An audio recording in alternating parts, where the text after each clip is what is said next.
Leylek rayonu Жаңжер айыл өкмөтү келген жардам Кыргыз элинен бүт рахматы.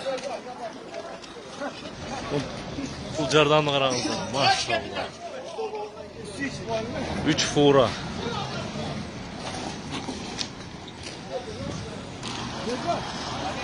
Талас элинен Баткен элине Лейлекке келди.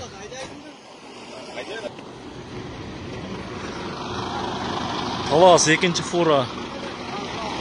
Базар Кургон. Сыртта дагын турат.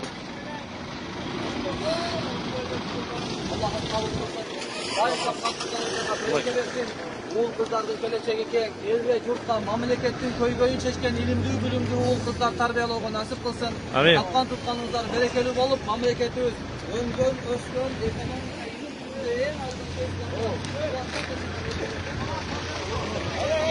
Машиналар караңыздар, бул жардамда.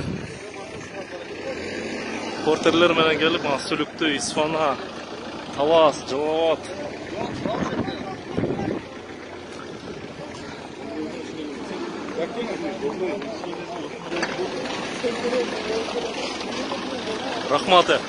Рахмат. Сүйүнгөңдөн ыйлап жибергим келет да муну көрүп.